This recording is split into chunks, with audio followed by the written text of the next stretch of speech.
Prologue, a glimpse. It was raining, yet there was not a cloud in the sky. It was coming from a far distance, the raindrops carried by the wind. Naruto was normally not an appreciator of nature, yet he found himself strangely alert to his surroundings. This was probably the brain's method to prevent him from dying. I read about this, he thought. The brain tries to stay conscious, so it goes into overkill, and all the senses temporarily become hypersensitive. This was a prime example. He could sense everything. He could see the cool raindrops, taste them. He can smell the moist air. He could hear the sound of trickling water, and he could feel the pain of having a huge hole through his chest. It was a big hole, bigger than a fist, and it went right through his heart. Naruto could not help but feel his knees buckle and knelt down as if pushed forward, his knees making a sickening thud on the dull stone earth. Ow, Naruto thought. He would have spoken, but all that came out was a gurgle. Blood was already filling up his lungs. He saw a figure appear before him. His eyes were growing dim, but his hearing was still there. There was no other way.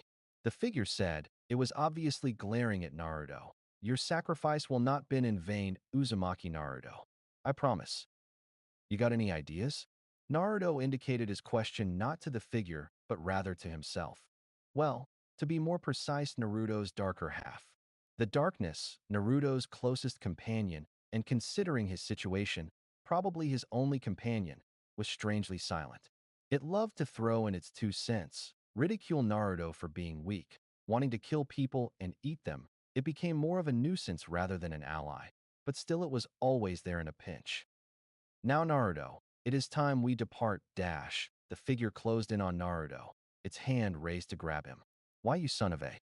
This is not going to go the way you think. The hand froze and withdrew back into the grim-looking shadow. Naruto's mouth was slowly spewing forth blood like a demonic fountain, groaning. I am not going out like this. A surge of anger festered within him. He could feel the darkness using it twisting, and he could feel some strength return, not much, but enough to get up. Naruto could feel the legs burn, and he could feel the open chest wound bleed that much more. The figure stepped back in surprise and caution.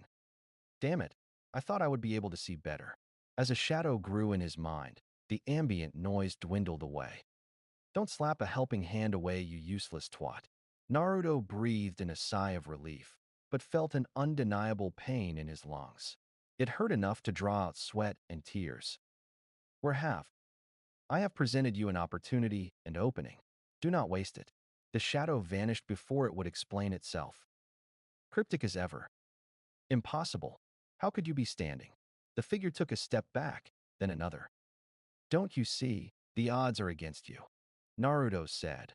A grin spread across bloody lips, and his eyes gazed beyond the figure into the sky, where a stormy cloud was slowly approaching, slowly blotting out the sun. The shadow looked behind him and gasped in horror. The figure got into a fighting stance. If Naruto was to be defeated, it had to be now, or the figure was a goner. You are, without hope, Naruto mumbled. He could feel himself getting stronger still. The figure was unnerved and angry, but its legs gave away the real desire to regroup and retreat. But it knew it was foolhardy and had no choice but to go forward. The figure lunged with all its might. Don't underestimate me. Chapter 1. A Dwindling Rebirth. October 10th, many years ago. The nights of Konoha are average as one might expect. There are good nights and there are bad nights. They could be either for whatever reason. Maybe one shinobi returned from a particularly hard mission and wanted to celebrate. Perhaps one of their comrades did not make it from the field and a soon-to-be grieving partner needs to be informed. It all depends on your point of view. However, ever so often there are special nights. Nights that have relevant significance that affects everyone regardless their point of view. This night is a special day for 2 reasons. The first is that a child is about to be born into the world, a joyous occasion that warrants celebration. Yet that celebration will have to be postponed for a more appropriate time. There must be a postponement because of the second reason. The second reason is because this night, Konoha is under attack. Hold it off until the Hokage can make it to the front, a young jonin commanded to his subordinates. He expertly dodged one of his comrades' dead bodies being flung back at the defenders like a rag doll. Don't let it get any further to the city. cried another, and charged with all their might. They were brave to be sure, but could not stop their opponent. He was too powerful and too big. Giant claws the size of a house slammed on the ground with all their might. 9 tails that when swung could topple mountains and create tidal waves. Teeth so sharp you could shave with them, and fur as red as the blood of its victims. The Kyuubi has come to Konoha.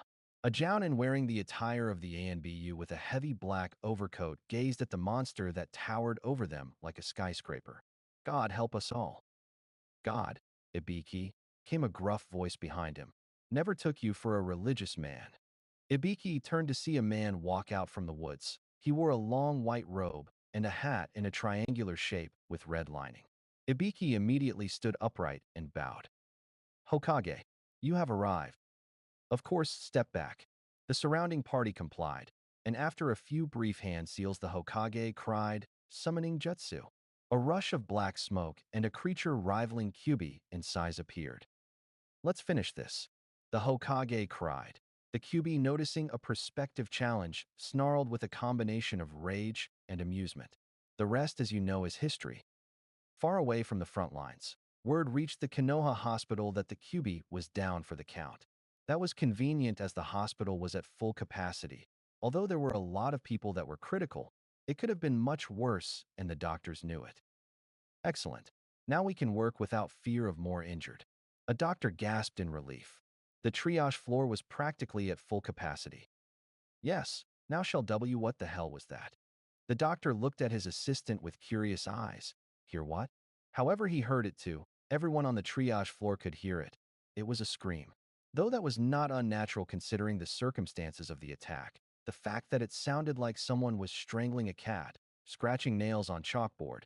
Pick your metaphor. Bottom line, it did not sound human. Truth be told, it was quite unsettling. There it goes again, said the assistant, worry etched across her face. She glanced around, but could see that it was starting to make the injured very nervous. Some were glancing up at the ceiling, others closed their eyes and tried to block it out. The doctor could not do his work without some sense of peace. Find out where that is and get them to shut up, the doctor demanded, indicating to his assistant. Sedate them if you must. Yes, sir. The assistant ran off with a sense of purpose. It was not on the triage level on the bottom floor, so it was higher. She started to ascend the stairs too at the time, the screams getting louder and louder, yet worse and worse. First level, nothing, neither did second and third. This is impossible, the assistant thought. Who the hell is screaming? She reached the final floor, the materiality ward, and while the floors below them were desolate, this was busy. It looked like the whole maternity team was up in arms over something. There were 5 doctors and 16 nurses all over the floor, running backwards and forwards gathering medicinal herbs and other items. They were all running into one room on the floor. What is going on? The assistant, annoyance and curiosity were in her voice. A doctor of very old age did not even look at her. He was pushing a cart filled with blood capsules into the room. Don't even get me started, in turn. I had to evacuate all the other mothers on this floor and the one below us. It was starting to scare them. What is happening? The assistant seemed nervous. The screams were louder than ever, almost deadening. The old man paused. After a brief moment, he continued to haul in the cart. I don't know. Either help us or get out of here. The assistant paused. His supervisor would not be pleased, but she could not sit by. Besides, the staff could use all the help they could get. She took a deep breath and sidestepped beside 3 nurses. Both looked like they were about to throw up. The assistant stepped inside the maternity room. What the hell? There was blood everywhere. All 5 doctors, including the old one hauling the cart, were gathered around a bed. This is the source of the screaming. 2 doctors were huddled around a biorhythm readout, looking at the readouts desperately to find something. Yet failing, the old doctor was hanging the blood capsules up on the rack next to the bed. The remaining 2 were huddled at the foot of the bed. At the very center of this fiasco, on the bed, was a woman who used to be strikingly beautiful, emphasis of used to be, who was obviously pregnant, giving birth at that moment. She was also dying. The woman who the assistant guessed was in her early 20s was bleeding from every orifice and otherwise. Her nose, her mouth, even her eyes and ears, her flaming red hair was caked with blood. Hang on, Kushina. We're almost there. One of the doctors over was yelling over her. He might as well have been talking to a brick wall. The woman, Kushina, was in obvious pain, worse than what is to be expected from a pregnancy. The assistant whispered to a passing nurse, "What is going on?" "We don't know. Everything was normal. She was in pre-labor, but then." The nurse wavered. "This all happened. We can't stop the bleeding. It seems like the baby is killing her." "What about the baby?" "That's the problem. It is perfectly normal. Pulse is good, heart rate is better. There is no sign of fetal trauma. We can't explain it." Before the assistant could inquire further, the nurse ran off. "The head. I can see the head, Kushina. Give us another push, and it is over." A doctor cried. The woman cried out in agony, and with her final ounce of her strength pushed. A new child was born into the world, screaming from the cold. "It's a boy," one of the nurse observed, and for the briefest moment, everyone seemed relieved, even the mother. However, all that was short-lived. All the readouts of the mother crashed at the same time. "What?" a doctor cried. The old doctor snatched the baby away and wrapped a blanket around him. He then quickly placed it in the arms of the assistant. She resisted, but to no avail. "What is your name?" the old doctor glared.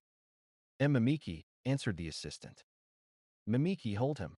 Drop him, and I will beat you all the way to the infirmary." "It's a baby." The old doctor returned to hanging the blood tablets and trying to replace the blood of the mother. "Oh God, it hurts." Kushina cried weakly, her tears bloody. "Naruto, I don't understand." Her voice gagged as if choking. "Come on," one of the doctors said, reaching for a handful of adrenaline pins. He picked one and slammed it into her heart. The readout responded by flickering back on. "Try and stop the bleeding. We don't have much blood left." "Okay, nurse, get me some bandages. I will start repairs." "Okay, what the hell?" Everyone from the bed jumped away in shock. The mother was changing, her body seemingly aging at a rapid rate. Her body was slowly drying up, skin cracking, and her skin turned slightly translucent, her wavy red hair starting to shrivel up. "I feel hollow. I feel, oh God." Her eyes gazed into the bundle in the assistant's hands. "Naruto. Why? I don't. Ugh." With that, Kushina's eyes closed. She slumped into the bed. The machines finally flatlined. Her body dried up, leaving an empty husk that was once a human being. Her voice faded. Her eyes sunk in and her skin peeled and cracked. She was still, a statue contorted in utter pain. The sudden turn of events shocked everyone in the room. Silence was golden. Even the baby was quiet. "What the fuck?" said one of the nurses. Even the doctors were terrified. Doctors who were battle medics. Doctors who have seen some horrible injuries and deaths. The old doctor took a white sheet and draped it over the dead girl. In a way, seemed to lessen the tension in the room, not having to look at her. One of the doctors whispered in nervous tones, "Have you ever seen something like that before?" The doctor, a young man, directed the question at the old doctor. Obviously the most experienced man in the room, but in actuality was directing the question to anyone who would answer. The old doctor shook his head slowly, wiping away the sweat on his forehead, his hands shaking. "What do we do?" asked a nurse. "We write up a report. We inform the Hokage. We try and figure out what actually happened." "That will not be necessary." Everyone turned and saw a man in the hallway. The absence of light created an ominous shadow. Everyone was curious as to who it was except the old doctor, who obviously was familiar with the specter. "What do you mean, Lord Danzo?" the old man asked with an even tone.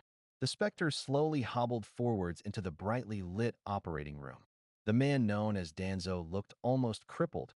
He had a cane in his left hand, and his right eye was heavily bandaged. He also had a huge frown. It seemed that smiling would shatter his face. "The village does not need this stress. Bury her." He nodded to the draped corpse. "And bury this incident. There is no need to inform the Hokage." "What do you mean? Why not?" the old doctor inquired. He seemed flustered with this turn of events. "The fourth Hokage is gone," Danzo whispered. Everyone in the room tensed. Mimiki mulled it over. "Danzo can't mean." "What do you mean gone?" One of the nurses pushed forward. "He is gone," Danzo repeated. The old man understood and nodded sadly. "What do we do with the child?" Danzo shrugged at the question. "Let the third decide." When he develops, I will see what he is capable of. What is his name? Naruto. Everyone turned to the source. It was Mimiki. Naruto? Odd name. Danzo made a mental note of the name and simply left. The assistant would have further inquired as to what is to be done, but Danzo simply vanished into thin air. Mimiki blinked in surprise. Despite being an old man, he is rather spry. Mimiki gazed down into her arms and looked at the baby in the bundle. He stared up at her, his eyes groggy, making a cooing noise. Hello, Naruto. Welcome to the big world. Chapter 2. The Baby to a Child. 11 years, 11 months, 3 weeks, and 5 days later, 2 days before October 10th. A near 12-year-old Naruto walked out of the bathroom fully clothed, a pair of orange pants, and his eyes groggy with sleep or lack of it. In an attempt to wake up, he stretched, he leaned backward and rolled his arms in huge circles. He could feel his stomach growling, demanding to be fed. He slowly moved towards the kitchen, still groggy, and felt for the fridge. He opened and pulled out the milk, or what he thought it was. He poured it down an old glass lying next to the sink, and without even opening his eyes to check, downed it. Ugh, gross. The milk was sour, old. He could already feel his stomach heave in response. Naruto could not fight it. The only thing he could do was get his head into the sink. He could feel himself hurl, and the blood rushing to his head so fast that he felt dizzy. Naruto felt a little queasy and sat down on the floor back to the bench. At least he was more than awake, as well as was no longer hungry. Eyes open, he looked at the carton of milk still in his hand and looked it over. You gotta be kidding me? This thing expired a week ago. How did I not notice till now? Naruto slowly got back up and slowly paced around the house. If there was any benefit, it was a lot bigger than his apartment in town. The house was located on the outskirts, within the city walls, but very far away from the town. It was a compromise, Naruto thought. His birth, which resulted in the death of his mother, created some grisly rumors. These rumors caused an uncomfortable near isolation, especially from the mothers, some of whom were actually present when Naruto was born. However, inevitably, things got worse when word hit the streets of Naruto's condition, as well as the animals' reaction of Naruto. Whether they are insects, fish, mammals, or birds, they all avoided him like the plague, and if Naruto ever got close, they would react violently. The growing intolerance of Naruto soon spanned into a sense of fear. These, combined with the growing distrust of Naruto, required him to move for his own safety. The villagers actually wanted to banish him from the city, but the Hokage stood firm. Naruto must admit that although he really did not hold any love for the village or the people in it, few exceptions permitted, he could understand their point of view. The villagers said that his mother died horribly because of him. The third, who was almost like a surrogate father, told Naruto that was not true, and although it was nice to be accepted by one, the rest of the village seemed to belittle him. Naruto found it extremely difficult to live an ordinary life in a village where the people were shinobi. It was hard to live in a village and watch people jump 20 meters into the air and move so fast that the normal untrained eye could not track them. It was hard being weak in a village populated by the strong. It was difficult for Naruto to hold back the tears when he thought about it. Not long now, Naruto. Naruto turned around in shock and glanced around his house, but could not find the source of the voice. It was old and scratchy, almost like it was spoken by something rotting. Great, now I am imagining things. Naruto would have been more concerned, but he noticed the time on the wall. Damn, I'm late. Mimiki is going to kill me. Naruto was out the door with his bright orange t-shirt, blue shorts, and brown shoes. Naruto was always fond of his bright orange t-shirt. It contained a symbol of a whirlpool on it. It was given to him by the third, hopefully to remind Naruto that he is just like everyone else and not some freak of nature. The problem with living so far out of the village was that it was a pain in the ass to get to it. It was a 30-minute walk, longer if he had to carry groceries or something like that. It would have been easy as pie to get to back and forth if I was a ninja. Naruto shook the thought out of his mind. He had to focus on getting to the hospital for his yearly checkup. He had been postponing it for months, and Mimiki, his doctor, was growing impatient. Mimiki was the assistant who was there at his birth, and although did maintain a professional distance, she was always there if Naruto needed someone to talk to, almost like a surrogate sister. As Naruto reached the city, he could see the famers and their family doing their daily chores, tending to crops, gardening, and so forth. Naruto tried to get a job at these farms, but there was few people who were willing to hire him. They did not trust him or thought he might curse the crops. However, at the third's insistence, Naruto managed to get work cutting wood and delivering weekly produce. It was tedious, but hey, it felt like a job if nothing else. As Naruto entered the city, he had a sneaking suspicion that people are on the lookout for him. It seemed that everyone knew where he was and where he was going. The streets were busy, but everyone gave him a wide berth, especially the mothers, probably afraid a similar fate as Kushima awaits them if they get too close. Naruto was unfazed. He would normally be pissed being treated like a plague, but would rather get the hospital in short order. Hey, Naruto, what are you doing here? Shouldn't you be out chopping wood? Naruto glanced around whilst running and saw the source, a kid around Naruto's age, with red fang marks around his cheeks and a small little white dog sitting on top of his head. The dog seemed to cringe when he smelt Naruto. Kiba, if I had shinobi abilities, I would bury him. Naruto could not forget the last time he got into a fight with him. The scratch and bite marks took 2 solid months to heal. Naruto was no match for Kiba or any other kid his age. Even the younger kids could kick his ass, and that was infuriating. Kiba was part of the Inuzuka clan, a family that uses ninja dogs. Each member is partnered up with one or more dogs, and they fight together. Naruto thought ninja dogs were just family pets. How wrong was he? All animals were uncomfortable around Naruto, but ninja dogs were the most intolerant. They were nervous, alert, and jumpy, and Naruto got too close they would start to snarl, grin their teeth in a menacing manner, and even attack. Nonetheless, he did not earn any points with the Inuzuka clan, nor with the Aburame clan. Kiba, along with the rest of the kids who were ninja, were not all that accommodating of Naruto. He was just too slow, and having no techniques made him a poor training partner. It does not help that their parents were adamant about their children not to socialize with Naruto, although the reason was never really shared.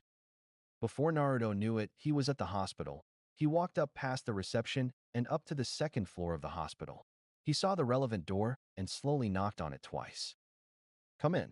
Naruto heard from the other side. It did not sound amused. Oh boy, here we go? Naruto walked in to stare at Mimiki.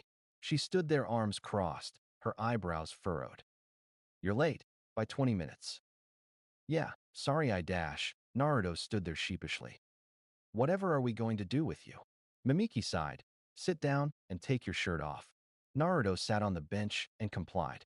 Mimiki then went to work and did the check-up. She reached for her stethoscope. It is unusual to have so frequent a check-up. However, Naruto's unique condition made it difficult to tell if he was unhealthy, as his body does not react to chakra scans. Naruto grew into a child and was healthy despite his unusual circumstances. He had no ability as a ninja, whether it be ninjutsu, jinjutsu, or taijutsu. That means actually no ability. He did not have the speed, the strength, nor the hand-eye coordination skills naturally blessed upon a potential ninja. For all intensive purposes, he was an ordinary kid. In fact, he did not have any chakra, literally. When he was given a checkup by the doctors, they found 0 chakra flow in his system. This worried the doctors so much they asked a member of the Hyuga clan to have a look with his Byakugan. This proved their conclusion. Chakra is traditionally blue in nature, although there have been different colors. Naruto, on the other hand, there was nothing. The Hyuga could not see any chakra flow. He could not even see the chakra pathway system, much less the Tenketsu. As far as could be seen, Naruto was just an empty, dark shell, and for that reason the animals are very unaccommodating around Naruto. Even though it was forbidden by the third, it became known to the villagers that Naruto had a complete absence of chakra in his system, which is impossible as all living things, ordinary people, animals, and even plants have chakra. The only things that do not have chakra are things that are dead. Yet here was child who had a pulse, a heartbeat, who could walk, talk, laugh, and cry, and alive in every single way, defying this concept.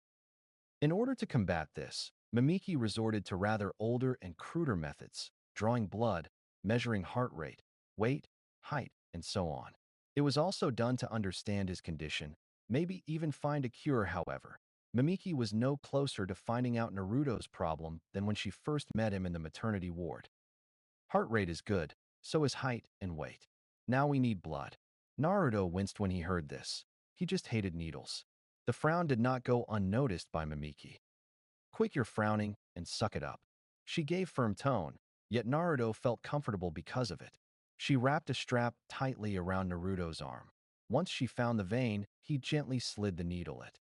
It stung, but Naruto just thought about his fantasy of being able to be a ninja, strong enough to become Hokage even, like the third. Aowan done. Naruto felt the strap loosen, the needle withdraw, and a cotton bud touch his arm. He instinctively grabbed it and pressed. Naruto turned to see Mimiki putting a drop of blood and sliding it under a microscope. Mimiki was a good 2 feet taller than Naruto, and even though Naruto has seen her outside of the hospital, she never takes off her doctor's coat. She had brown hair and blue eyes. She was pretty. Very pretty. Naruto blushed to himself and quickly put on his shirt. Mimiki stood up and turned with a relieved smile on her face. You're in perfect health. Red and white blood cell count is good. You're all always in good health, come to think of it. Mimiki was right too. As far as Naruto and Mimiki can remember, Naruto has never been sick, not even a cold or a stomach cramp. Yeah, too bad you can't actually find out what is wrong, Naruto said, although he immediately regretted saying. Hey, Mimiki said, not in anger, but in a hurt tone. I am trying, you know. Look, it is unusual, but there have been rare cases for children of ninja to have insufficient chakra for performing techniques. It is nothing to be ashamed of. This is not insufficient chakra. This is absolutely no chakra. Big difference, Naruto said. Stop pouting, Mimiki said. Look, we will find a way, but even if we don't, you can't let your condition affect your life. Mimiki was right, and Naruto knew it, and these talks always gave Naruto a moral boost. Mimiki walked up to Naruto and placed a hand on his shoulder. Look, just because you can't do what everyone else can does not mean you are not special nor relevant. You have done dramatically well for yourself. You are not going to end up as some bum on the street with not a single yen to his name. Yeah, Naruto, his cheerful face appeared once again. It is not the end of the world. Chapter 3. The Last Day of the Empty Vessel. 11 years, 11 months, 3 weeks, and 6 days, 1 day before October 10th. Naruto woke up earlier than usual. It was still night out. He couldn't get to sleep, nor could he dream. It has been happening more frequently since it came in the past 2 months. Just a black spot in his mind, an ever-shapeless void. The dawn was just approaching, and due to the location Naruto slept in his house, it had a blinding effect. I have to change where I sleep. Naruto really just wanted to go back to sleep, but no such luck. The sun was up and his employers will harp on more than usual. Just get it done. Naruto quickly got dressed into his work clothes, a greenish shirt, blue work pants, a pair of black boots, and mostly importantly, a pair of gloves. Naruto looked in the mirror and saw himself, nearly 12 years old, and this is his future. Although Naruto could be depressed and was certain that things would not work out, but his conversation with Mimiki kept him inspired. What else can he do? He left the house and with a quiet stroll set off to work at Konoha's logging outlet shop. For a few years now, at the third's request, he has gotten employment with the logging firm. Not that Naruto needed the money. He was given an allowance that allowed him to survive for a very long time. It was a method to try and integrate Naruto into society. Truthfully, Naruto would rather not do such labor and just pull pranks and eat ramen. But the third asked it as a favor, and how the hell can Naruto refuse after all that has been done for him? As Naruto entered the logging shop, a bitter old man, Naruto's employer, stared with irritation. You're early. It was not a question. Yeah, I dash. What are you planning? Naruto rolled his eyes. This was not an odd conversation. His employer, he could not even bother to know what his name is, was a paranoid old git, always thinking something was up, and blamed Naruto. Planning to burn down the shop, huh? Yeah, whatever, old man. Just let me chop the wood. Naruto huffed. The old man smirked and waved him off. Naruto went out back and did not stop chopping wood till midday. Although Naruto did deplore such menial manual labor, he had come to appreciate it. It was exercise in the outdoors, and it was a great way to reflect and think in peace, akin to meditating. Before he knew it, the 12 o'clock bell from the center of town rang. Whoa, noon already. Naruto glared into the horizon. That would explain why my arms hurt. His arms were pulsating, his muscles raw and itchy. Oi! Naruto turned to the source. his old employer peering out the window like some cranky crow. Naruto, get your ass back in here. It's time for your deliveries. People have to sleep warm tonight. The old man's head withdrew back into the house, so he did not see a thrilled Naruto. Deliveries were the best part of the day for him. He ran inside and out front to see, as usual, a rather large cart with stacks of wood wrapped in dull gray string, each stack containing a name and an address. His employer would normally do the deliveries, but he isn't as spry as he used to be, so he begrudgingly gave the task to Naruto. Without a word nor prompting, Naruto lifted the arms of the cart and trudged into town. The old man huffed and trudged back into the lodge with a small smirk on his face. Although his employer would never admit it, even on his deathbed, Naruto was, if nothing else, a very dedicated worker. Noon was one of calmer times in the village. Students were at school, parents were out working, and the shinobi were out doing their missions or whatever they did. Naruto was trudging a rather oversized cart, which admittedly looked rather comical as it was about 3 times the size of the child using it. Due to the way the cart was designed, Naruto had to use little effort in order to move it. No time to lose. If I am late, the old man will get shitty at me. He grabbed a list from the top of the pile and saw the name and address. That is on the other side of town. Screw that. I'll do it later. He put it back in the pile and pulled the next address. It was closer. As Naruto directed the bulky cart to the address, which was a few blocks away. He reached the front of the house, he dropped the cart and stretched his arms. And although he could not see anyone, he had a distinct feeling he was being watched. Great, just what I need. Naruto grabbed the stack of wood and walked quickly to the door and rapped on it. There was no answer. Naruto knocked again, slowly and loudly this time. The house might as well have been derelict. Now Naruto was annoyed. Log delivery. Come on, I know you're there. Come and collect. If there was no one there to pick it up, Naruto could not deliver. He was not allowed to leave it lying around, and he would cop nothing but flack from his employer and inevitably from the third Hokage, which is not what he needed. Just leave it and go away. Naruto tuned to the voice. It was behind the door. Someone was home, all right. The voice belonged to a female, relatively young, teenager most likely. Naruto sighed to himself. It's going to be one of those deliveries. Most of the time, someone would actually come out to collect, but every now and then, more often than Naruto would like, he was told to leave it out front, which was okay, except for the fact he was treated like some kind of contagious parasite. Naruto would be more inclined to actually give it to someone, but he had no time. Naruto, in an uncharismatic fashion, dumped the wood on the porch. A loud clunk was heard. Without another word, Naruto returned to his cart and moved on. The wood was not collected until he was well beyond 100 yards from the house. As Naruto guessed, it was not an isolated incident. Everyone was very rude and paranoid. Most of the time, he was told to leave it and go away. Although every now and then someone came out and snatched the wood out of his hand like some vulture protecting their food. These deliveries were collected by very big males and were obviously ninja, judging by their Chunin vests. One of them even called him a freak of nature. And the Hokage wonders why I don't like the villagers. Naruto grumbled under his breath. He seemed gloomy, but that went away almost immediately when he saw his last delivery. A regular, and these people were actually nice. Well, sort of. The Akimichi clan was jolly if nothing else, and even gave Naruto food when he was tired, yet there was a distance kept between them. However, this was not the reason he was excited. The reason was because Naruto had to walk by the Ninja Academy, where all the students his age were training. About now it would be lunchtime, so he would be able to see the students play. A rejuvenated Naruto rushed with the cart to the academy as fast as his legs could carry them. In a matter of minutes, he was outside the front gate of the academy. He could see all of them talking and laughing. He could see Nara Shikimaru, droopy-eyed and walking next to Akimichi Chuji, who has actually picked up his deliveries himself. Naruto could see a small group of girls gathered closely around one person. Although he could not see him, he could guess who it was, Uchiha Sasuke. For some reason beyond Naruto's comprehension, all the girls were attracted to him, even the older ones. In the hurdle, he could see Yamanaka Ino, and then there was Haruno Sakura. Naruto smiled when he saw the pink-haired girl.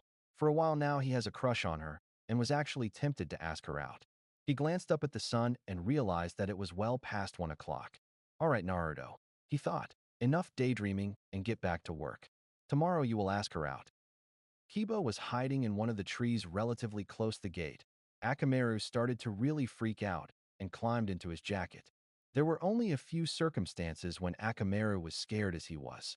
Either there was someone really powerful nearby, or Kiba's mother was very angry at him. As neither could be felt, it could only be one other person, Naruto. Sure enough, a few minutes later Naruto appeared behind a corner and peered inside curiously. "Well, Akamaru," Kiba said in an attempt to reassure Akamaru. "Now we know why Shino walked inside a few minutes ago." The only people that reacted as badly, if not worse, to Naruto was the Aburame clan. They seemed compelled to leave or go around him almost on a subconscious level. Naruto smiled for a brief moment when he saw the small group of people gathered around Sasuke. He then quickly shook his head and picked up the cart filled with only one stack of wood left. "Such a smarmy chump. Thinks he can go around daydreaming," Kiba said in a rather annoyed tone. "Don't worry, Akamaru will show him." Akamaru pined almost like a yelp, still shivering under his coat. "He's terrified. What the hell is Naruto?" Kiba took out a small kunai from his back pouch, took steady aim, and threw it with all his might. Naruto was walking casually when he heard a loud thunk from the cart. Then very slowly the cart started to tilt. No. The cart fell over, the arms pushing Naruto aside. A loud crash, and the stack of wood got loose, and the logs scattered all over the place. Everyone on the playground stopped and stared in the source of the noise. Most of them just laughed at what occurred, although others, such as Sasuke, just stared blankly. Some of the students started to whisper, although they might as well have been speaking aloud. "Naruto? What is he doing here?" "I don't know. I heard he is always causing trouble." Naruto could not be bothered with that. He looked at the wheel under the barrow. The wheel was scratched and jammed with something. Naruto reached with his hand and pulled it out. Naruto's eyes grew wide. It was a kunai. Someone threw a kunai at the wheel? Naruto thought in disgust and turned into the courtyard searching for the culprit. No one owned up or showed indication. But then he saw a very familiar person jump down from the tree. "Kiba, I should have guessed. Why am I not surprised?" Kiba had a relatively big grin on his face. "You asshole, Kiba. My boss is going to kill me," Naruto said at the top of his lungs. Kiba shrugged, his smile remaining. "Hey Naruto, I thought I would celebrate. The exam was on today, and I passed with flying colors." Naruto started at him in rage, but with a sense of curiosity. "Exams were today? God damn it. This is just what I need." Kiba being a genin, as if he was bad enough when he was just a student. "I'll take my kunai back, thanks." Naruto tuned back in to see Kiba holding his hand out indicating to the kunai. Naruto wanted to hurt him, with such relish, to cut his throat and to grind his annoying mud into the dust. Apparently the dog could sense Naruto's thoughts as a small object was wriggling under Kiba's coat. Kiba noticed this and got into a ready stance. His body crouched low, his teeth bare and sharp. Naruto gripped the kunai tightly. This has got to stop. The whole playground stopped and focused on what was about to happen. Even Sasuke stopped to look, and Shino looked out from one of the school's windows. "Stop, you two." Everyone directed their attention to a tall Jounin teacher heading towards them. Naruto did not know him personally, but knew he was a teacher at the academy. Something, Irika. "Naruto, give me the kunai." Naruto did not have the chance to respond. The kunai was quickly taken from him before he even noticed. "Thanks, Irika Senii," Kiba said with a smile. "Don't thank me yet, Kiba. I saw what you did." A huge frown printed across Irika's face. "I expect you to apologize to Naruto." "What?" Kiba had a perturbed look on his face. "Why should I apologize to him?" Irika's eyes had a rather angry expression, which made Naruto glad that he was not Kiba. "Because I said so." Kiba was taken aback by the tone his sensei's voice and determined it would be better to just apologize. "I'm sorry," Kiba mumbled under his breath, although it was obvious he was anything but. Kiba then strolled away without a care in the world. Irika made a look of embarrassment, like Kiba's behavior was his fault. "Sorry, Naruto," Irika said. He felt really uncomfortable with what he was about to say. Naruto guessed this is the bad news.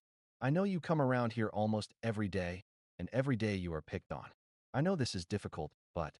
The look in his eyes indicated sadness. "Maybe you should not come around here anymore. You know what Kiba is like." Naruto was shocked. "Hold on. You are saying because Kiba started it, It is my fault. No, Naruto. Iruka gave a firm look. I am just saying that every time you come over you always get in trouble. I can't help you forever. But dash. No, buts Naruto. Iruka looked at him with a sad look in his eye. Every time you come here you provoke someone. Naruto was about to speak in protest. I know it is not your fault. Believe me, but for some reason the animal clans have not taken a shine to you. Though I can't understand why. Iruka patted Naruto on the head. Naruto smiled, if not a little. Iruka continued. I know you really want to be a ninja. The look in your eyes say it all. I don't want to be the one to tell you this, but bottom line, some people are not meant to be ninja. Naruto's eyes widened, yet he maintained enough control to hold back the tears. Iruka's hand still on Naruto's head. You do not have the ability to defend yourself, and coming here is just going to cause you more grief and dash. Iruka is not a bad guy by nature. Naruto knew this deep down, but what was being said was a little too much to take. Iruka noticed Naruto starting to lose his composure and thought it was inappropriate for that to happen in front of all the students. Though in a way it might be helpful to show the children that Naruto is indeed human. Iruka bent down, so he was at even height with the cringing boy. How about this? We'll go out tomorrow night. I'll treat you to some ramen. We'll talk then. Naruto smiled a little, the tears almost beyond his control. I like ramen, Naruto said between sniffles. Iruka smiled and removed his hand from the child's head. Now you better head on out. You final customer might be getting anxious. Naruto regained his composure and picked up the scattered wood around him and placed it in the cart. The rope was damaged and could not repaired, so it would have to be handed as it was. See you later, Iruka. Iruka smiled in response and waved. After staying there for a minute, he turned around and headed back into the academy.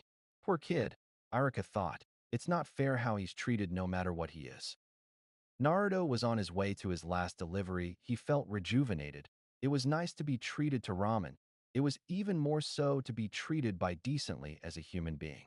He reached the final delivery spot, the Akimichi clan. The houses were huge, and the symbol of their clan, the kanji symbol for food no less, was on every door of the clan houses. He knocked on the door, and almost instantly a rather heavy-set woman stepped out. She had a smile from ear to ear. Hello, my dear. Hey, sorry I am late. There was a small accident and I tripped. The string snapped. Naruto held out the individual small logs in his hands and gesturing to the remains in his cart. That's okay. That string is a pain to untie anyway. She smiled sweetly and Naruto was put at ease. She quickly gathered the wood in one go, which surprised Naruto. The Akimichi clan is strong, Naruto thought. Would not want to piss one of them off. Honey, you look thin. Naruto returned from his thoughts and gazed at the heavy-set woman in front of them. She had a look of concern on her face. She looked along Naruto's shoulders and body. She seemed to disapprove of Naruto's eating habits. You aren't eating enough. You look like a twig. Come in, I will cook you something. She strolled inside. The tone in her voice did not indicate Naruto had a choice in the matter. Naruto blushed as he looked at his clothes. I know I am thin, he thought, but a twig, come on. Still, it would be rude to refuse an invitation, and the Akimichi clan was well known for making excellent ramen, if nothing else. As he stepped inside and took his work boots off, he could not help but be amazed with the interior. The whole house was practically one large kitchen, putting most other restaurants to shame. There were pots on the stoves boiling some sort of soup. There was pieces of chicken along being cooked over an open fire, and there were huge containers that obviously contained rice. I am just cooking some dinner for Choza and my son Chuji. Naruto wondered in amazement. This is dinner? Naruto thought. Naruto met her husband and son once. Classic Akimichi, heavy, jolly, and strong as all hell. They seem to have similar personality quirks, namely turning into violent bastards the moment someone drops a word even remotely close to fatty. Naruto watched as the female head of the clan scooped some food into a huge bowl and placed it onto the main table. Come on, the food is good. She gestured. Naruto walked to the table and saw the bowl's contents, ramen with everything. Thank you so much, Naruto said, and immediately went for a set of chopsticks. It easily one of the best ramen he has ever tasted, definitely in the top 10, and there was so much. By the time Naruto finished, he could almost feel his stomach trying to crawl out of his chest. What a great meal. Thank you very much, but I have to get back, otherwise the old man will get sore. Naruto waved goodbye. Welcome. Don't forget to eat more food. It's not healthy. As Naruto got back to the cart, he realized that he would have to take his pace as the food weighed him down. He chuckled to himself and realized he was probably in the mood for a scolding. Oh well, despite the shit, it ended on a semi-decent note. It took a while to get back, and he saw the old man on the porch smoking a rather large pipe. His beady little eyes glared at Naruto. Late, as usual, he grumbled. Actually, I don't want to hear it. You're always late. Follow me. He put out his pipe and strolled back into the office. Naruto held his breath and followed his employer from hell. So much for the day, ending on a semi-decent note. As he entered, he saw a small object head towards him at incredible speed. Naruto sidestepped at the last minute. The object passed him and landed behind him with a metallic smack. He focused on what it was. It was Naruto's pouch, his daily pay. Don't bother coming in tomorrow. Naruto turned in shock. The old man stood there in the room, his eyes glaring behind the smoke from his pipe. What, I am fired? Not yet, just no work tomorrow. Why? Naruto stared in disgust. This is bullshit. Watch you, language boy. The old man glared, his tone picking up. Everyone gets to have their birthday off. Naruto stopped himself from saying a whole bunch of curses that would make a monk pale in horror. He stared at the old man in a mixture of curiosity and suspicion. How did you know? Why now? I am your employer, dipshit. I know a lot about you. Besides, you always sulk for about a week when you have to work on your birthday. I figured this would be a good way to get you back to work without bitching. Naruto's eyes gleamed and could not resist having a big smile on his face. Thanks, old man. Go away. Happy birthday. The old man sounded very bored and annoyed. Best not provoke him any longer. Naruto picked up his pay and bolstered out the door, jumping over the steps on the porch. This day may not end that badly after all, Naruto said with a grim smile. Chapter 4. The Gift Awakens. 20 minutes before midnight, October 10th. Mizuki was walking through the streets with a hurried pace. He was relatively impatient to leave the city gates. They were going to be closed soon. He wore standard Chunin attire with a rather bulky object on his back, though one could only guess what it was as it was covered by a dark green tarp wrapped tightly around it. The white-haired shinobi was no longer happy at the village. Truth be told, he grew tired of the village years ago. Frankly, if he left, they would not shed many tears for him and would be on the ANBU assassination list for his troubles. Mizuki frowned on that outcome. He gave 27 years of his life to the village and was not about to leave the village empty-handed. Therein lies the reason for the object on his back, Konoha's scroll of seals created by the first Hokage. For a highly important and sacred object, Mizuki thought, it was relatively easy to get. It was not even guarded that well. Mizuki smirked to himself. By the time the patrols have found the incapacitated guards, he will have been long gone by then. Mizuki was aware that he was not out of the woods yet, but could not help think of what he is going to do with the scroll. Learn the techniques? Absolutely. But after that, what then? Sell them? Possibly. Blackmail Konoha? Tempting. Make a country for myself and become a Kage? One step at a time. Mizuki could already taste the thrill of it.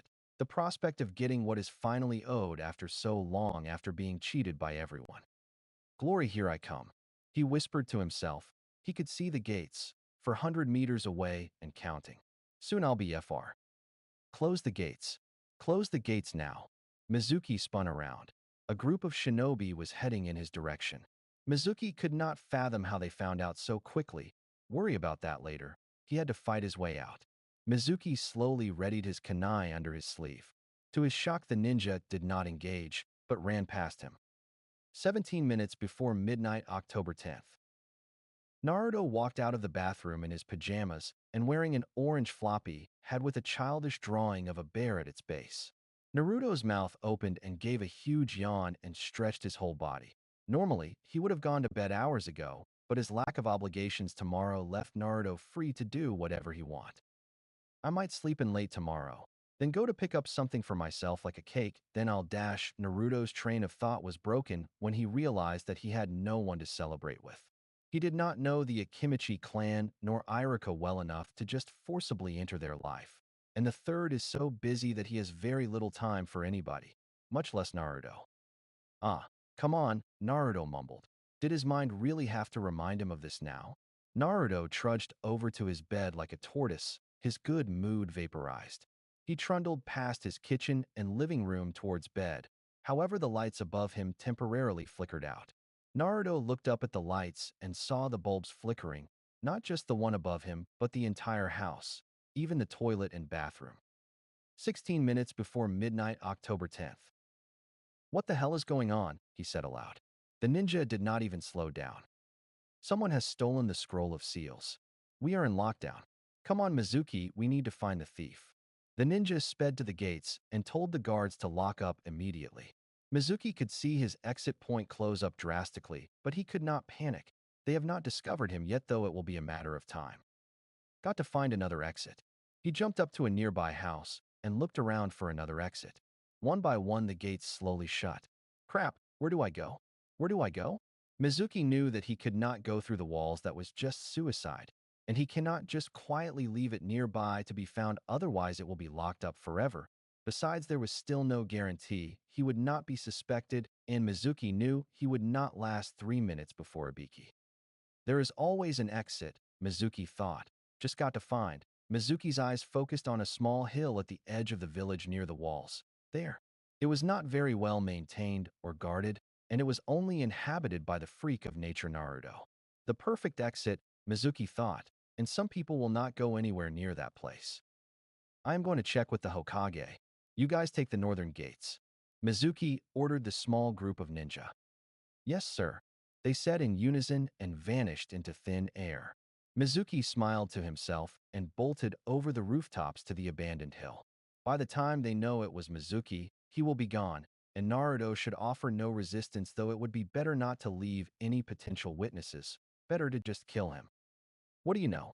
Mizuki mused. It seems I will be doing one last service to the people of Konoha. Mizuki could not help but chuckle. 5 minutes before midnight, October 10th. What the hell is going on? Naruto gasped. The metallic clicking of the lights going on and off at various speeds was all that filled the grisly silence. For some strange reason as well, although he could not explain it, the room temperature suddenly dropped. He gazed at his thermometer mounted on the wall. There was no change, yet Naruto felt cold. His limbs were numb and a chill ran up his spine. Then as quickly as it started, it stopped. The lights immediately stopped flickering, and the room temperature returned to normal. Naruto slowly walked towards his bedroom, his eyes still fixed to the ceiling. He has never got a power fluctuation before, nor have there been any power outages. That is nothing to say about the sudden freezing temperatures. What the he-ow? Naruto's train of thought was derailed when his head made contact with the door frame of his bedroom. Shit, that hurts. Naruto angrily slammed the door frame with his fist. It was an object and could not feel any pain, yet it still made Naruto feel a little better. Naruto clutched his head. The pain was already subsiding. Naruto slowly trudged towards the bed and sat on it. The mattress sagged under his weight. Guess I might as well replace the mattress tomorrow while I'm at it. Naruto sighed and looked at the clock next to his bed, methodically ticking to midnight. Naruto really did not want to look at the clock anymore. He no longer felt the thrill of turning 12. He was stuck the way he was. 1 minute from midnight, October 10th. Mizuki landed on one of the main branches of a tree 100 yards from Naruto's house. Despite his dislike for the village, Mizuki could understand the creepy vibe from the house. The house was moderately big. It was not very well built. It looked more like a shack, but still it did its job. The entire area was peaceful and serene. The absence of human influence, however, it had an aura of absence of life itself. This freak has been nothing but a nuisance. Mizuki could see Naruto through a window. He was in his bedroom, looking quietly at a clock. Mizuki reflected back to when he first encountered Naruto, a small child with messy blonde hair and an obviously dislike for people in general. He was a freak, useless and weak, yet the third demanded that thing be treated like a civilized human. How the hell people put up with you, Naruto? I will never know. Mizuki mused to himself. He landed quietly at the base of the tree and pulled out a rather large shuriken from his small arsenal hidden under the coat, right beneath the scroll of seals. He froze when something crawled up his spine. His instincts went haywire. He turned to look into the forest and village. Something was coming. Something's not right, Mizuki murmured. Then he heard it. 30 seconds from midnight, October 10th. Why do I get the feeling this is fate? Naruto mumbled to himself, not really half expecting an answer. It was relatively quiet in the house. Nothing stirred except the mechanical clock and its rather loud ticking. Is it loud because it has always been loud, though Naruto, or is everything just so quiet? But then Naruto felt something which broke his train of thought, like a cool breeze in his lungs and crawling up to his head like a snake up a branch. This isn't good. Naruto prayed it was just feeling, something that would pass in time. Am I apprehensive? 5 seconds from midnight, October 10th. Mizuki paled. He could feel the presence of shinobi, at least 10. Two of them are high-level jounin, the rest chunin. One of them was paired with a dog. They were heading to his direction. They must be the elite trackers from the Inzuka clan, Mizuki thought. Shit, they are on to me already. Mizuki was starting to panic. He had to bail now while he had the chance. They would reach him in a matter of minutes. Mizuki gazed at Naruto, sitting quietly on his bed. Going to have to kill you another time, Naruto, Mizuki whispered. 4 seconds before midnight, October 10th. I have never felt like this before. Naruto was occasionally depressed, sure, but never to the extent that he started to hallucinate. Maybe I should have another talk with Mimiki again. Naruto continued to feel colder, like he was being soaked in an ice bath. Yet he knew it was just in his head. There was not fog from his breath, and the thermometer in the kitchen had no change. What is going on? Naruto said, his voice no longer filled with annoyance but fear. 3 seconds before midnight, October 10th. Mizuki jumped back up to the branch he left like a frog. He looked at the wall. It was almost deserted, something out of an old ghost town. What a breach of security, Mizuki mused to himself. The third is going to have an aneurysm when he finds out this is where I escape. Before he set off on what he thought would have been a life or freedom and power, something caught his eye, well, the peripheral vision of his eye. Something dark was moving toward Naruto's house. 2 seconds before midnight, October 10th. The cold descended into freezing. Am I sick? Naruto whispered to himself. His legs were shivering. A voice from the silence answered his question. Its tone was slippery, like something akin to a snake, and malicious to boot. Hardly, Naruto. 1 second before midnight, October 10th. Mizuki stared in a mixture of confusion and awe. He gazed at the shadows of the trees in the middle of the night drawing towards the house, almost like the shadows were drawn to it and like water in a whirlpool. What the hell is going on? Midnight, October 10th. Naruto heard the voice again, echoing loudly like it was coming from a cave, a voice that sounded so old and rotten it sounded like it came from the Shinigami itself. It had a coyness in its tone, like something a cat would say while taunting a mouse. Happy birthday, Naruto. Welcome to the rest of your life. Chapter 5. Goodbye weakness, hello darkness. The lights around the house all went out, as if the fuses shorted at the same time. A crackle of electricity, which sounded sickeningly like broken bone, echoed around the house. Oh sure dash. Naruto's lungs stopped breathing. He reached for his throat, but was stopped by black tendrils that grew from the very ground itself. They wrapped firmly around his wrist, so tight where they severed the blood flow to his hands. The tendrils themselves were hard and sharp, felt less like soft flesh and more like coral or some form of shellfish. Happy birthday, Naruto. The voice was gentle, yet at the same time malicious. It sounded like it was trying to calm Naruto, yet at the same time trying to rip something out, like a hunter soothing the worries of a dying prey. Naruto felt something grow in the very pit of his stomach, like ragged weeds that shot upward into his throat. Naruto tried to scream, wanted to get help, but was unable to. He felt paralyzed. He tried to get up, but was resisted by the tendrils still wrapped around his wrist. Naruto tried to run outside, hoping to buy himself some time to find an explanation. He just fell to the floor in an undignified heap. Oh God, somebody help me. Naruto tried to say the words, scream the words with all he could muster. All that came out was a black slime oozing out of his mouth, almost like it was alive. The slime tasted foul, like rotting meat or spoiled eggs. Stop whining. The voice in his head sounded genuinely annoyed, as if he was expecting a warmer welcome. It is embarrassing. The pain was incredible. He felt a burning sensation so strong it was as if his very flesh and blood were on fire. The lungs themselves felt like they were melting away into nothing. Naruto's bones were freezing, his legs and arms still shivering. Naruto reflexively struggled against the pain, but to no avail. He could feel the growing vine in his throat spread not out of his mouth, but further down into his stomach. I'm dying. I can't breathe. Help me, please. How rude. Naruto. The grave voice rattled around in Naruto's head, giving Naruto a mild headache. You are a lucky boy, Naruto.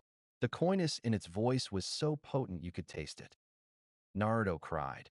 He just wanted the pain to end. He did not want to die alone in his house, but it was better that living as he currently was. Foggy tears clouded his vision and dropped to the ground, but they were not normal tears. They were black and viscous, like black paint. You have been given a gift. Naruto's head was pounding, the pain growing worse, and although he thought it could not get any worse, he was pretty sure he lost control over his bowels, the ultimate gift in fact. As Naruto's vision was slowly starting to fade, he could see the slime and tears slowly flow into the air of his darkened house and swarm like a vortex around him, a pool of blackening liquid suspended in the air as if by magic. The vortex swirled ever so quickly, expanding the entire size of the room. As Naruto gazed in wonder and horror, the center of the vortex collapsed in on itself, creating, for lack of any comprehension, a portal to a silent dark abyss. Naruto stopped struggling and stared as if mesmerized, tears still flowing down his face. The abyss was ever still, and so quiet it was as if it sucked all the sound in the world down the dark well. A pair of eyes winked out of the darkness, emerald green and full of malicious intent, potent enough to make an already pained Naruto very nauseated, spewing forth more black slime from his mouth. The green eyes slowly got bigger as whomever or whatever the owner was got closer. The dimly lit moonlight, being the only source of illumination, revealed a small 3-foot-tall gremlin. It has skin the color of black ash. Its ears were bat-like, and its head was shaped like a beach volleyball. Its body was skeletal, and its arms and legs were long and stick-like. Its tongue was like a contorted worm, and its teeth were like butcher knives. Its mouth widened into a sickening smile, but it looked more as if it was wincing in agony. A gift that keeps on giving. Its voice was small and light-hearted, as if he was trying to talk whilst laughing. It took a rather showy bow, as if it was before royalty. The gremlin's eyes softened and stared with a sense of curiosity and amusement. Boss, you don't look so good." It skipped up and crouched in front of Naruto, tapping him on the forehead. His bony appendage was like chisel to his skull. Naruto, released from his trance by the pain, returned to his struggling, but his strength had left him. "I don't want to die here, can't breathe." He could feel his heart bearing a mile a minute, the oxygen in his lungs slowly burning away. Must get out somehow. "You want to get outside." The gremlin's smile returned, bigger than before. "Please, let us indulge you." With that, the gremlin snapped his skeletal fingers, and 1,000 eyes behind him in the portal opened in unison.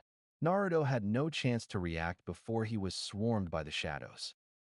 Mizuki stared at the house in fixture of amazement. The lights went out, and then he heard a screaming from something that could not be human. It was like a humongous groan of pain from hundreds of people to form one voice. Mizuki could see the whole interior of the house swarming with black liquid, moving at incredible speeds, as if the house contained a powerful storm. He also noticed that the shadows were growing and being drawn around the house like black smoke. What the fuck is this? Mizuki had completely forgotten about the Pursing ninjas and was at the stage that he thought regretted going anywhere near this accursed hill. The window to Naruto's bedroom was shattered open, and the whole section of the house exploded from sheer brute force. The walls, which were made of solid wood, split and cracked and burst forth in every direction like a kunai trap, scattering off dust and dirt into the sky. Mizuki maintained enough composure to duck behind the tree he stood on. He could feel the impact of high-velocity wood hitting the tree, vibrating down his spine. If that was me, I would be dead by now. Mizuki took in a deep breath and peered around the tree. The roof itself was lifted by three gigantic tendrils easily 10 meters in length, and with a great howl like a storm, hurled the broken house into the air in the direction of the village. A roar thundered throughout the hills. Mizuki watched with a sense of caution and fear as the tentacles withered up high and slowly began to seep back into the smoking remains. He could hear the writhing and slithering of something big, like a snake coiling itself to attack. What's coming? Mizuki readied his large shuriken in his left hand and a standard kunai in his right. Beneath the smoke, he could see the outline of a bulbous shape almost like a gigantic rock. It began to contort, and Mizuki could swear he heard the sound of breathing. With a rather comical tui, launched something into the air and land with a dull thump onto a patch of grass. Mizuki focused on the thing that landed. It was hard to identify as it was covered in black slime. He almost thought it was dead until it started to cough. "What the hell?" said the blob. Mizuki widened his eyes as the slime stared to remove itself and reveal the thing inside. Naruto. Ugh. Naruto groaned. His face was a darker shade of red. He could see the dimly lit night sky. Well, wasn't that a slice of awesome? Ha ha. The little green-eyed gremlin loomed over his shoulder. His seizure-like grin spread so far across his face it went around the side and the back of his head. Ugh. Naruto felt his lungs tighten, his head spinning. "Oh, blow it out your ass, you sissy. You can breathe now."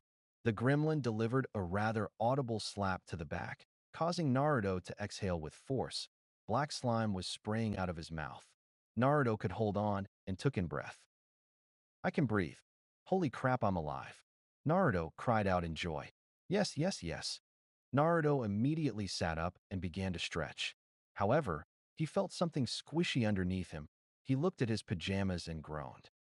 "I actually crapped my pants. Damn it." Naruto was more embarrassed than angry. It was his favorite pair of pajamas. This is never going to wash out. Look at this. Naruto with his index and forefinger lifted up parts of his clothes and looked at the black goo covering him from head to toe. This new guy, not too bright is he? Nope. Naruto looked up and saw a whole legion of demonic gremlins in all shapes and sizes. Some were bigger than a man, others were the size of hamsters. Some looked human, others looked like nothing in existence. Most of their eyes were yellow or gold or even blue. There was only one in the very middle of the group with green. "Gaga Urhar." Naruto cried. He tried to make a run for it, but he felt a clawed hand grab his shoulder and smack him hard to the ground. "Listen, boss." The green-eyed gremlin was doing his absolute best to cater to the new master, but still he was annoying. "If we wanted to kill you, we would have done it already and then used your organs as either food or contraceptives." One of the little gremlins, a smaller one with blue eyes, separated from the group. Only it did not walk away so much as slithered. Its upper body was similar to the rest, but its lower body was that of a snake, which stretched back 2 meters. "Listen, boss, we dash." "Why do you keep calling me boss?" Naruto was freaked out, and a gigantic demonic snake gremlin does not help one's mood in this case. The gremlins looked at each other, frowns along their hideous faces. The snake gremlin scratched his head. "Because you, are the boss." The gremlins delved into their own conversations, ignoring a rather confused Naruto. Their incessant chattering evolved into one conversation. "This blows. Whatever happened to our original owner? Why do I get the feeling that this guy is the butt monkey of the village? I vote for a strike. Could someone please eviscerate whoever said that? Oh, again, you guys suck. Why? I like penguins. Hey, is there a titabar around here? The boss is 12 douchebag. Oh, how about we kill a hobo? Did you just stab me with a spoon? Hey, pull my finger. I need a drink. The night is lovely." The voices slowly built up over intensity, creating an unpleasant buzzing sound, like an angry beehive. Naruto could not help it. "Enough." The gremlins stopped talking and stared at Naruto. Their facial expression was, or what Naruto thought was, a mixture of amusement and curiosity. Naruto got up from the ground, his clothes in tatters. "Look, you little gremlin bastards. I am going inside, and then I dash."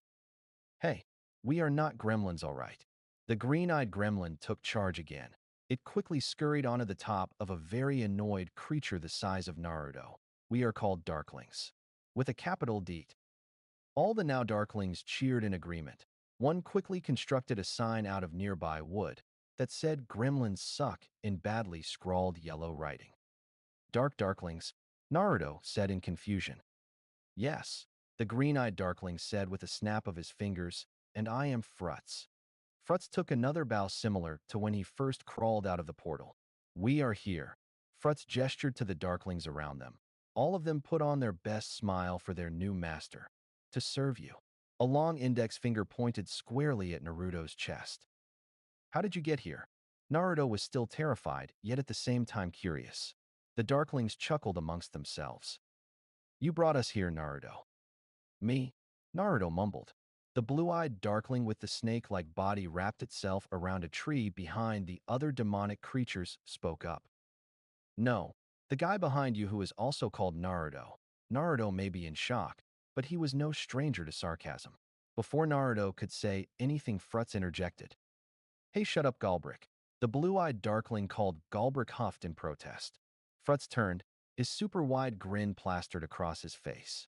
Yes, you did bring us out, and sorry for the mess we made. Normally, the hosts of the darkness have a messy time adapting to their new gift. The darkness.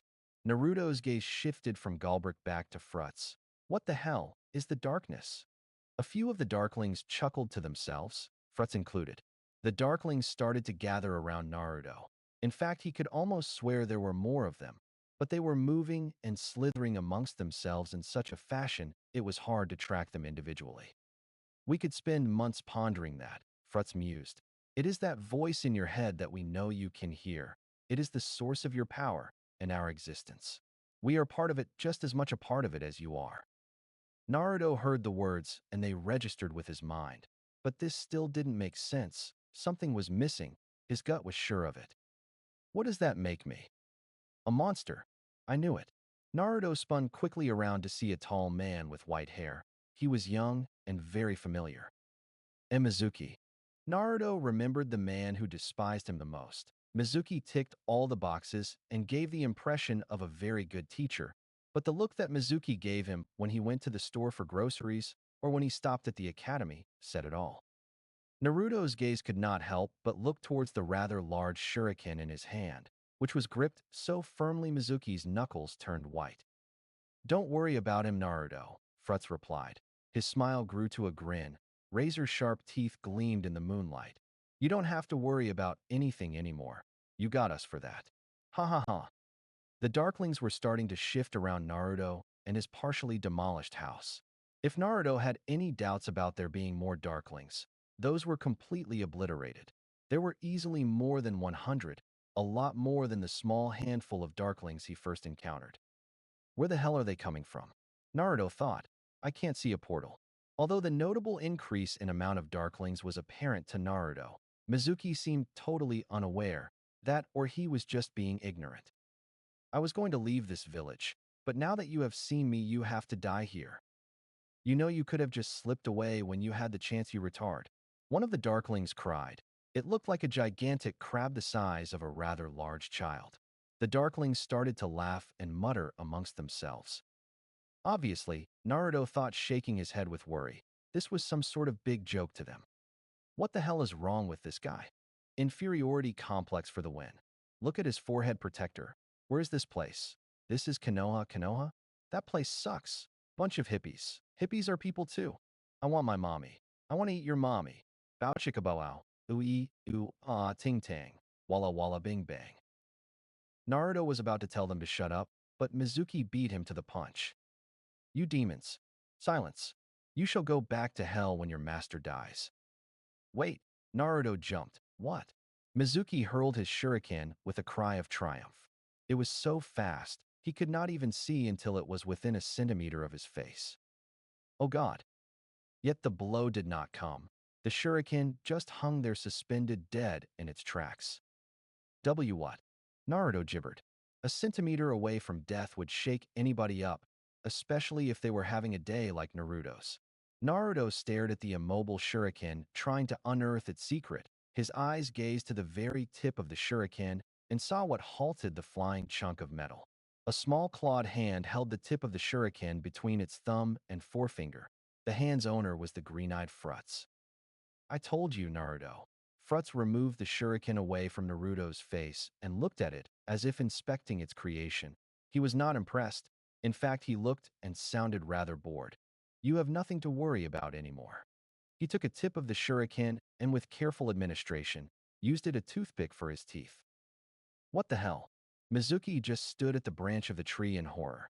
Frutz seemed to snap out of his trance and gazed at the shocked Chunin with a sort mild neglect. One of Frutz. Galbrick said, his tail twitching with anticipation. Frutz shrugged. Meh, you guys go ahead.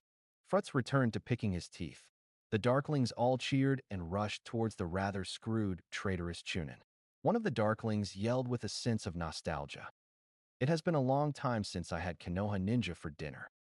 Mizuki tried to throw the kunai in his left hand, but he never had the chance to throw it. He never had the chance to react, or to scream, or to dream. Never got the chance to learn the techniques in the scrolls of seals. Never got a chance to become a well-recognized ninja, which he genuinely could have been. He never got the chance to achieve his ambitions. Mizuki did get the chance to know how he was going to end, between the jaws of countless mouths with teeth so sharp you could shave with them and tongues as long as his arm. He got the chance to feel them upon his throat and every square inch on his body, the chance to feel a rather large cut across his abdomen and feel his lower intestines pulled out from the bleeding wound. Mizuki got the chance to feel teeth gnaw on his skull, like being stabbed by multiple ice picks, and he most certainly got to feel the stomach wrenching, metaphorically of course, as his stomach was ripped out too along with one of his kidneys, feeling of regret. Then, nothing, but after that. Chapter 6. What to do? Part 1. October 10th, 2:16 a.m., Konoha Hospital Morgue. Requests for classified meetings are rare and interesting.